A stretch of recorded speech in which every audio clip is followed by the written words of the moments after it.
మీ ఇల్లు మీరు కష్టపడి కొనుక్కున్న ఆ ఇంటి స్థలం ఒకసారి చెక్ చేసుకోండి. ఎందుకంటే మీకు తెలియకుండానే అది 22A జాబితాలో సీజ్ అయి ఉండొచ్చు.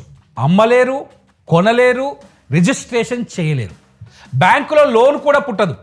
తెలంగాణలో లక్షలాది కుటుంబాలు ఇప్పుడు ఇదే భయంతో ఉన్నాయి. అసలు ఈ 22A ఏంటి? ఇది ఎందుకు ఇప్పుడు అమల్లో వస్తుంది? మీ భూమి, మీ ఇల్లు ఈ జాబితాలో ఉందో లేదో ఎలా తెలుసుకోవాలి? మరి ఈ చట్టం పేరుతో సాగుతున్న అవినీతి ఆరోపణలు నిజమా? ఈ కథలో తెలుసుకుందాం. నన్ను చెప్పనివ్వండి. మొదట బేసిక్స్ అర్థం చేసుకుందాం.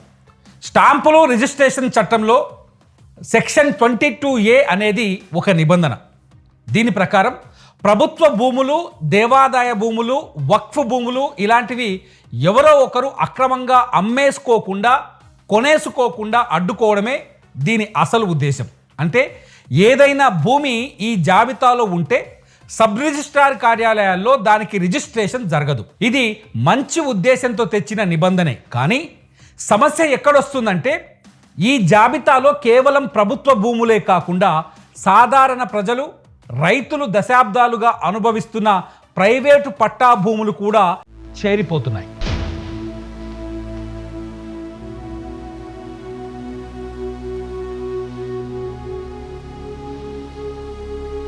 మరి ఇన్నేళ్లుగా ఉన్న ఈ నిబంధన ఇప్పుడెందుకు ఇంత చర్చనీయాంశంగా మారింది? దీనికి ప్రధాన కారణం తెలంగాణ హైకోర్టు జోక్యం. రాష్ట్ర వ్యాప్తంగా 22A కింద చేర్చిన లక్షలాది ఎకరాల భూముల వివరాలను వెంటనే సబ్ రిజిస్ట్రార్ కార్యాలయాలకు పంపాలని, ఈ మేరకు అఫిడవిట్ దాఖలు చేయాలని కోర్టు పదే పదే ప్రభుత్వాన్ని ఆదేశించింది. 2023లోనే ఈ ఆదేశాలు ఇచ్చినా ఇప్పటికీ పూర్తిగా అమలు కాలేదని కోర్టు అసంతృప్తి వ్యక్తం చేసింది. అంటే ఉమ్మడి రాష్ట్రంలో 2006కు ముందు ప్రభుత్వ భూముల రికార్డులు సరిగ్గా లేకపోవటం వల్ల చాలా భూములు యథేచ్ఛగా ప్రైవేటు వ్యక్తుల పేరిట రిజిస్టర్ అయిపోయాయి. దీన్ని సరిదిద్దేందుకు పాత పహానీలను పరిశీలించి భూములను గుర్తించి 22A జాబితాలో చేర్చే ప్రక్రియ ఇప్పుడు వేగంగా జరుగుతోంది. అయితే ఈ వేగంలోనే తప్పులు, అక్రమాలు కూడా చోటు చేసుకుంటున్నాయని ఆరోపణలు వస్తున్నాయి. ఇప్పుడు అసలు విషయానికి వద్దాం. ఏ రకాల భూములు ఈ 22A పరిధిలోకి వస్తాయి అనేది చూస్తే, ఒకటి ప్రభుత్వ భూములు, అంటే నేరుగా సర్కారుకు చెందినవి. 2 అసైన్ భూములు, పేదలకు ప్రభుత్వం పంచిన భూములు. 3 సీలింగ్ భూములు, భూ సంస్కరణల చట్టం కింద స్వాధీనం చేసుకున్నవి. 4 భూదాన్ భూములు. 5 ఎవాక్యూ ప్రాపర్టీలు, అంటే 1948లో దేశ విభజన తర్వాత పాకిస్తాన్కి వెళ్ళిన వారి భూములు. 6 దేవాదాయ, వక్ఫ్ భూములు. ఈ కేటగిరీల కిందకు వచ్చే భూములన్నీ 22A జాబితాలో నమోదవుతాయి. కానీ సమస్య ఏంటంటే చాలా చోట్ల ఈ లిస్టు తయారు చేసేటప్పుడు రికార్డులను సరిగా క్రాస్ చెక్ చేయకుండా పాత పహానీలను చూసి మాత్రమే నిర్ణయాలు తీసుకుంటున్నారన్న విమర్శలున్నాయి. దీనివల్ల చట్టబద్ధంగా కొన్న ప్రైవేట్ పట్టా భూములు కూడా పొరపాటున ఈ జాబితాలో చేరిపోతున్నాయి. ఇంతకీ కేవలం 1-2 జిల్లాలకే పరిమితమైన సమస్య కాదిది.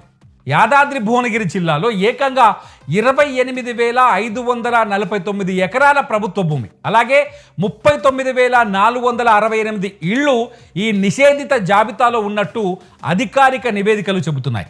రంగారెడ్డి జిల్లాలో మునగనూరు వంటి ప్రాంతాల్లో సర్వే నెంబర్ల వారీగా భూములను ఈ జాబితాలో చేర్చినట్టు అక్కడి కలెక్టర్ ధృవీకరించారు. అంటే హైదరాబాద్ చుట్టుపక్కల రంగారెడ్డి, యాదాద్రి భువనగిరి వంటి వేగంగా అభివృద్ధి చెందుతున్న జిల్లాల్లో, అలాగే భూముల విలువలు ఎక్కువగా ఉన్న పట్టణ ప్రాంతాల్లో ఈ సమస్య మరింత తీవ్రంగా ఉంది.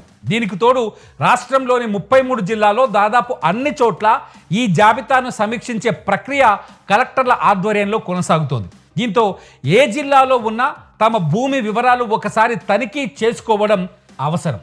మరి ఒక భూమి 22A జాబితాలో పడితే ఆ యజమాని పరిస్థితి ఏంటి అంటే, మొదటిది ఆ భూమిని అమ్మలేరు, రెండోది ఎవరు దాన్ని కొనలేరు, ఎందుకంటే రిజిస్ట్రేషన్ జరగదు. మూడోది బ్యాంకుల్లో ఆ భూమి పైన రుణం పుట్టదు, అంటే ఆ భూమి కాగితాల మీద మీ పేరు మీద ఉన్న ఆచరణలో అది స్తంభింపజేసిన ఆస్తిలా మారిపోతుంది. రైతుకు భూమే జీవనాధారం. పంట నష్టం వచ్చినా, పిల్లల చదువులు, పెళ్లిళ్ళ కోసం డబ్బు అవసరమైన భూమి అమ్ముకుందామంటే ఈ 22A అడ్డుగోడగా మారుతోంది.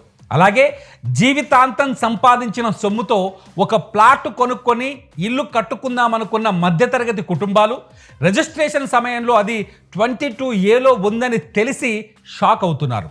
దీని నుంచి బయటపడాలి అంటే నో అబ్జెక్షన్ సర్టిఫికెట్ అంటే NOC కావాలి.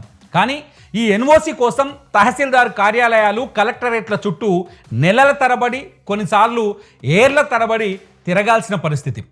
ఆన్లైన్లో అప్లికేషన్ ఏ దశలో ఉందో ట్రాక్ చేసుకునే స్పష్టమైన వ్యవస్థ కూడా లేకపోవడంతో సామాన్యుడు నిస్సహాయంగా మిగిలిపోతున్నాడు. ఇక్కడే అసలు వివాదం మొదలవుతుంది.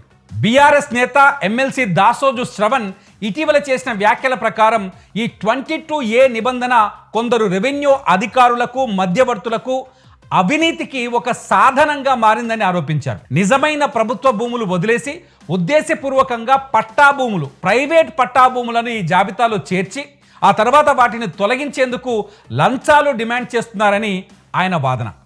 భూమి యజమాని డబ్బు ఇవ్వగలిగితే వేగంగా NOC వస్తుందని, లేదంటే ఏళ్ల తరబడి తిరగాల్సి వస్తుందని ఆయన పేర్కొంటున్నారు. అయితే ఇది ఒక పార్టీ నేత చేసిన ఆరోపణ మాత్రమే అని గుర్తించాలి. దీనిపై స్వతంత్ర దర్యాప్తు కానీ, అధికారిక ధృవీకరణ కానీ ఇంకా జరగలేదు.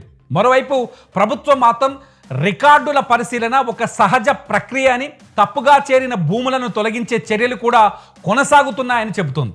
ఇటీవలే 5 రకాల భూములను 22A జాబితా నుంచి తొలగిస్తూ రెవెన్యూ శాఖ నిర్ణయం తీసుకున్న సంగతి కూడా ఇక్కడ ప్రస్తావించాలి. కాబట్టి ఇది కేవలం అవినీతి స్కామ్ అనే ఒక కోణం నుంచి కాకుండా రెండు వైపులా వాదనలు ఉన్న అంశంగా చూడాలి. ఈ నేపథ్యంలో భూ యజమానుల తరఫున కొన్ని డిమాండ్లు వినిపిస్తున్నాయి. రాష్ట్ర వ్యాప్తంగా 22A జాబితాపై ప్రత్యేక సమీక్ష చేపట్టాలి. తప్పుగా చేరిన ప్రైవేట్ పట్టా భూములను వెంటనే తొలగించాలి. NOC జారీకి కనిష్టంగా 30 రోజుల కాల పరిమితి పెట్టాలి. ప్రతి జిల్లాలో ప్రత్యేక ఫిర్యాదుల పరిష్కార కేంద్రాలు ఏర్పాటు చేయాలి.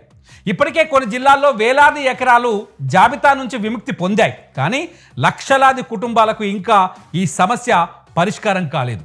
కాబట్టి మీ దగ్గర ఇల్లు కానీ, భూమి కానీ ఉంటే ఒక్కసారి మీ దగ్గరి తహసీల్దార్ కార్యాలయంలో కానీ, ధరణి లేదా భూభారతి పోర్టల్లో కానీ మీ సర్వే నెంబర్ను 22A జాబితాలో ఉందో లేదో చెక్ చేసుకోవడం మంచిది. ఎందుకంటే ముందు జాగ్రత్తే మీ ఆస్తికి రక్షణ. ఈ కథనంపై మీ అభిప్రాయాలను ఈ వీడియో కింద కామెంట్ చేయండి.